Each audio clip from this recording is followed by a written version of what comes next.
When Uthman compiled it, initially they were written in bones. Yeah, because it was no paper. In parchments. Yes. In stones, in date leaves, date stalks, any form of writing material written in. They will be written in as the Prophet have dictated to them. As right. Yeah. But there was a compilation under one bound book at one point during the time of Khalif Abu Bakr, right? That part. Yep. Yeah, I understand that part. We talked about the second compilation where we wanted to, the Khalif at that time, with the consensus of the Muslim, consensus of the Prophet's companion, who agreed collectively, this is what the Quran left behind by the Prophet. He said, okay, we are going to now unite the Muslims under this reading, right? Yeah. Reading. I've heard the story. So this, copies of this, very early copies of this exist, okay?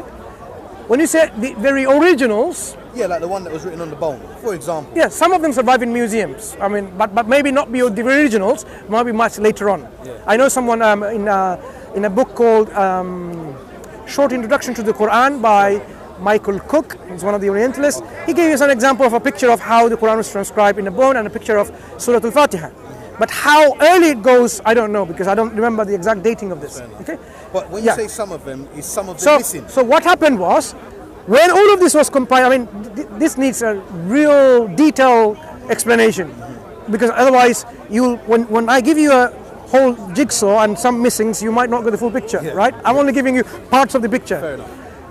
When it was all compiled, to all the primary witnesses, 2 witnesses for each verse, each ayah, then all of these primary materials were not necessary anymore.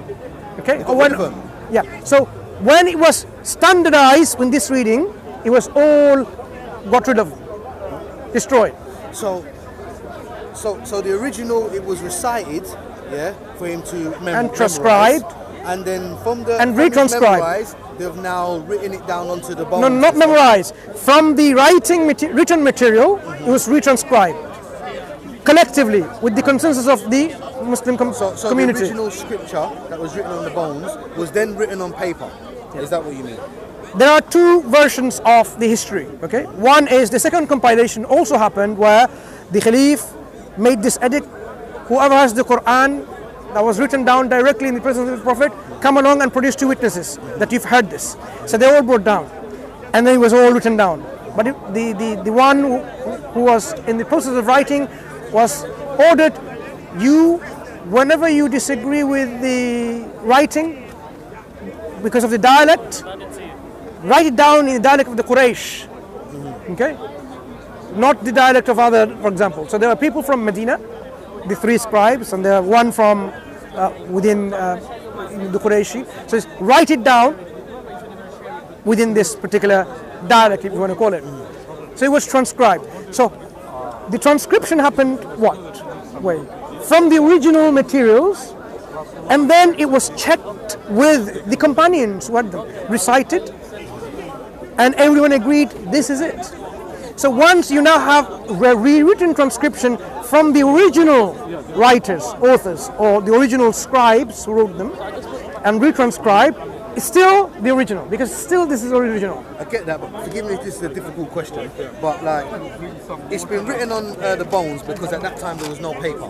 Yeah, different materials. At some point the paper has come in now, Much later. For them to put it on. Much later. Is Muhammad still about them times there? No, paper came much later. People transcribe so Muhammad is gone now. in parchments, in animal skin. Yeah, so Muhammad has gone, and the Quran is still on the bones and skin at this present time. No.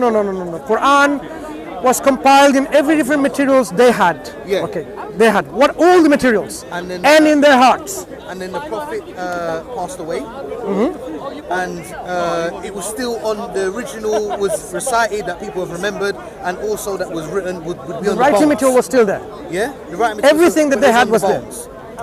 Not just bones, everything else, right? Yeah, just use bones, but everything else. Yeah. But then at some point now, it's transferred from the bones. No, thank you.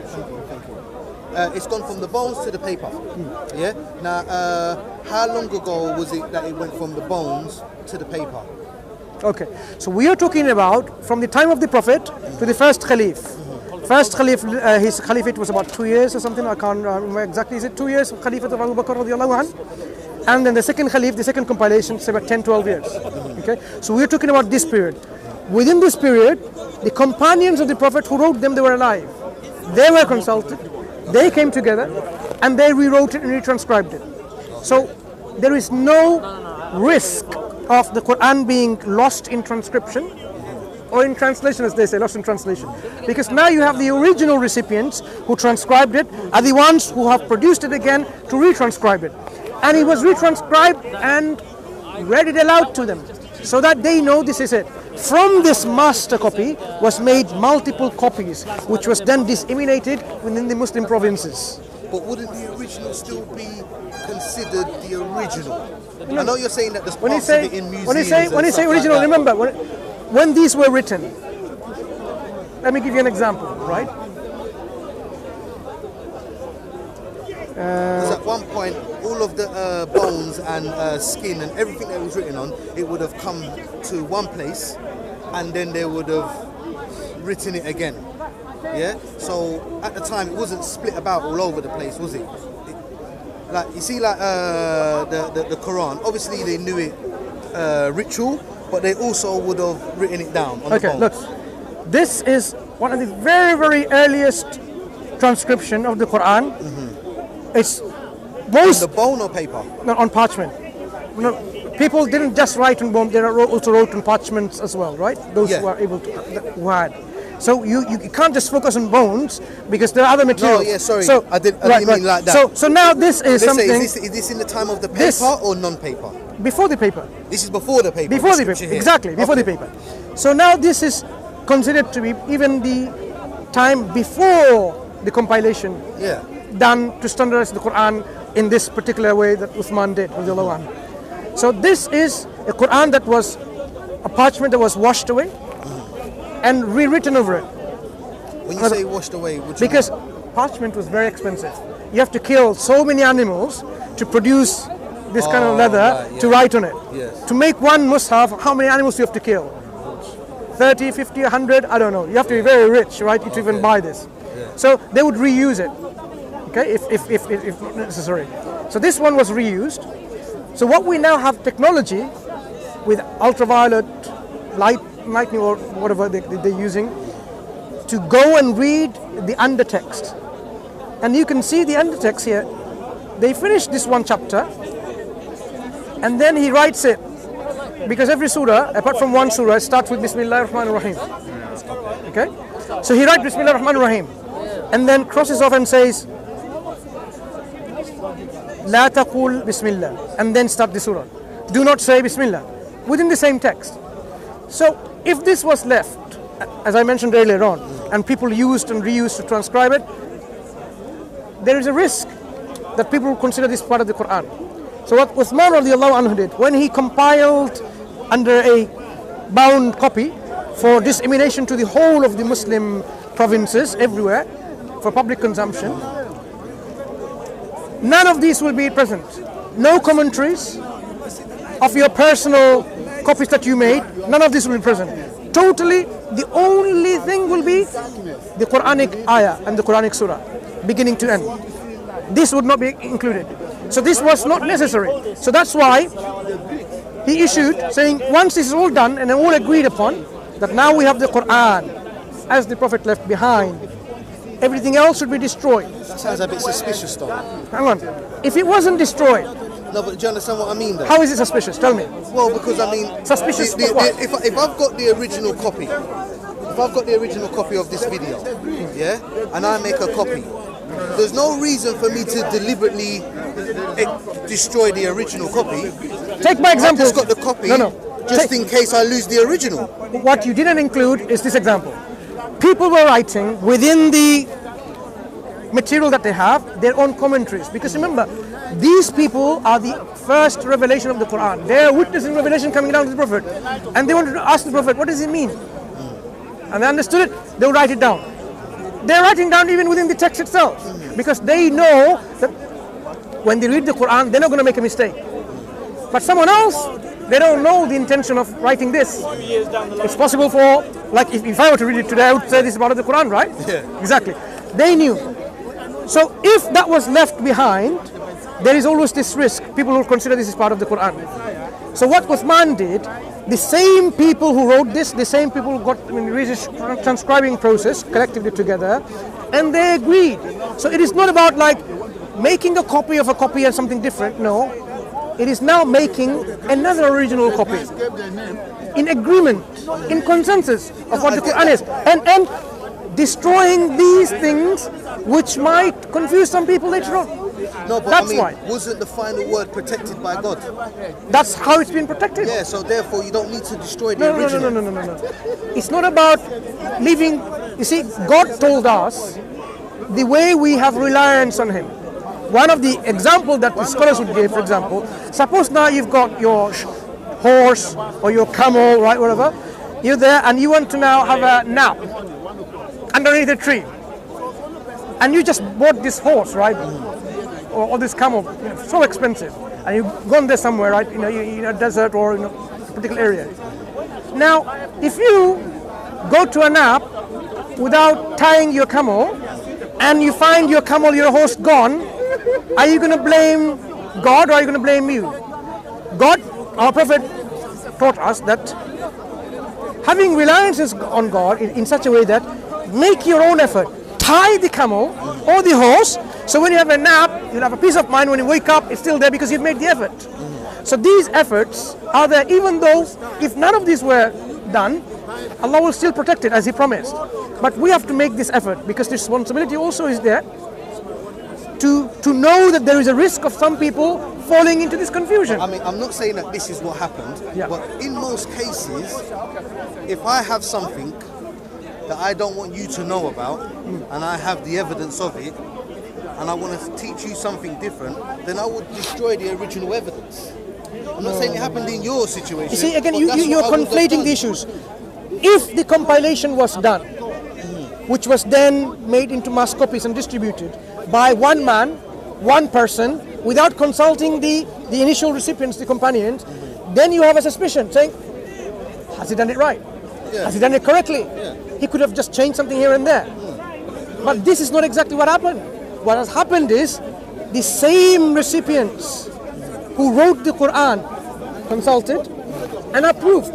So if, for example, if there's a text, right, and we all agree that this is the text, so it doesn't matter how many times you rewrite it, if you every time you say, look, write it this way, recite it back this way, this is it, again, because you are the primary But then witnesses. that doesn't make sense because the companions wouldn't have been around when it got transferred from the animal skin to the paper.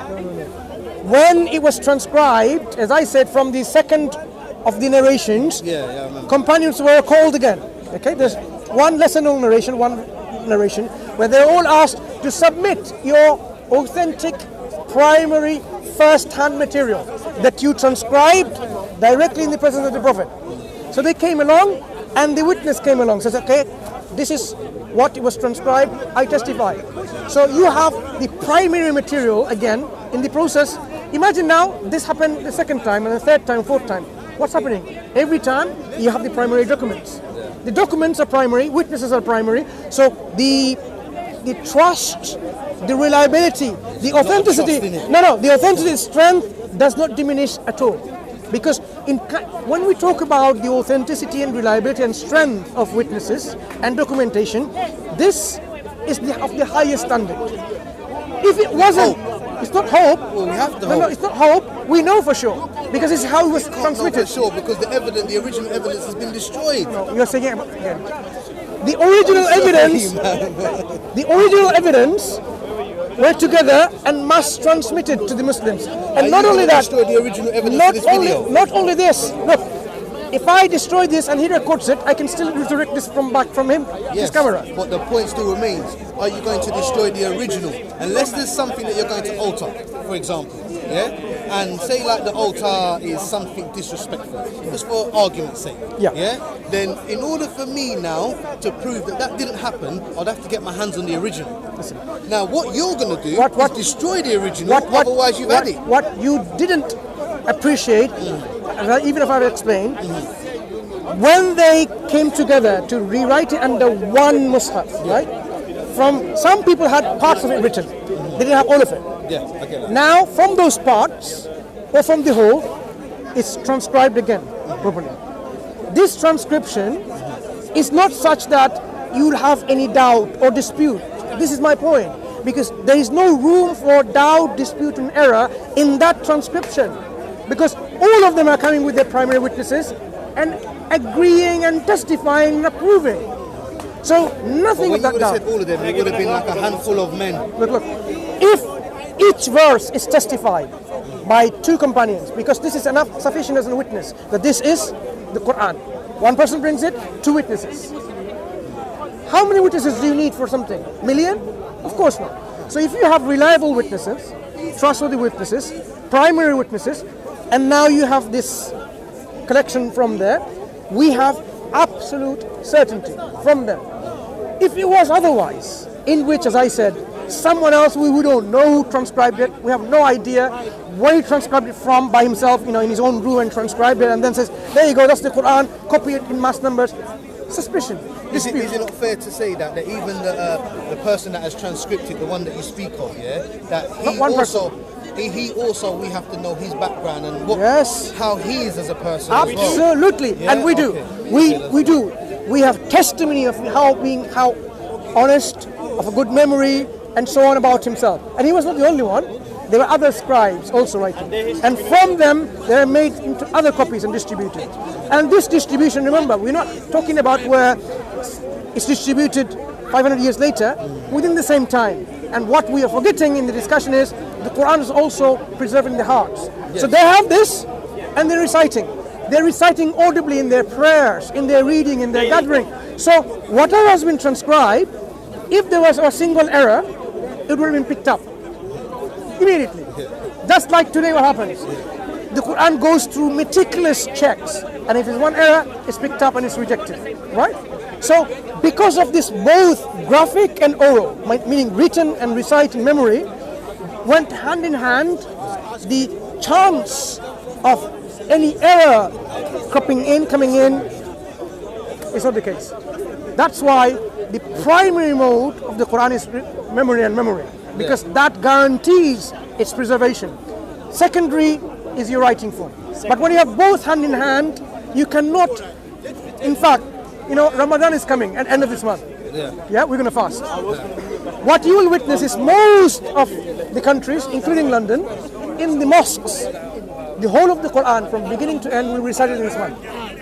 The whole Quran will be recited from memory, without looking at the Quran, from beginning to end in this month. Some finish at 27 days, some 30 days or 29 days, right? Yeah.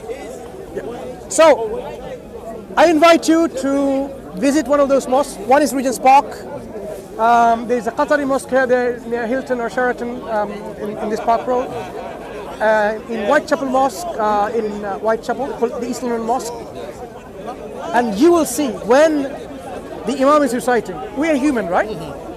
Sometimes, even though you've been reciting this for hundreds of times, you might make a mistake. He makes some mistakes. People trying to correct him, but they're told, no, you don't correct him because it's going to disturb others. Because imagine everyone trying to correct him, because many people have memorized the Quran. He was left to say, okay, people in the front row, let them correct, okay? And you will see how they're correcting. Even as I said, a single letter, if it's pronounced differently, you will get corrected. This is what we spoke about, though, isn't yes, it? And this is what we mean by preservation of the Quran and transmission. Yeah. I mean, like I said, I can accept it. I don't have any. It's only when we talk about like it not all being kept is where I have to. I know you're saying it didn't have to be kept. I said, but I gave you the reasons why it needed to be destroyed, because of the confusion for the future generations. This particular one, now we've discovered, right? It's a bit scary. No, this particular one, now, if there was no oral form of preservation of the Quran, and you got this, you will say, that's a different Quran. It says something different. So the memory preserved it and said, no, that's not right. Every other mushaf which was standardized and copied tells you that's not right. That means this particular copy of an individual is his own commentary. Unless the recitement was different on the skin. Unless the recitement was different on the skin, because it would have been recited onto the skin first. Footnote, it's not in the margin. Why is it different? Is it a different Quran? You're going to have this question. So things like this exegetical gloss, we call it, or exegetical remarks, commentaries, we know they used to write it. We know that. And as I showed you, first time in the history of Islam, as far as I know, first time in the history of Islam, or history of the world, we have now documentary evidence to show to the people that the companions would often write commentaries, their remarks within the text. We knew about this, but we couldn't provide you a documentary evidence. We knew in the hadith, we knew in our biography of the prophets and so on, and how some companions used to read and they used to write. We knew this is transmission, but there wasn't anything that I can show you physically. When I say evidence, this is what evidence is. But previously, this is our teaching, this is our belief, this is our tradition. Our tradition. Testimonies. Then, yeah, our tradition. But now, our tradition is what? Demonstrated to be accurate with documentary evidence for the first time in the history within 1400 years. Beautiful. First time. Even though we know, this is, we don't know who wrote it, and it's called La Taqul Bismillah in it, but at least we can appreciate what our scholars talked about because we can clearly see it.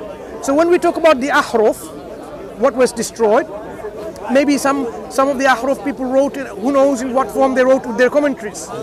So when this Quran was standardized with the consensus of the Muslim, the companions of the Prophet, we know that this is the Quran the Prophet left behind. So when you read it, that's the Quran that you read.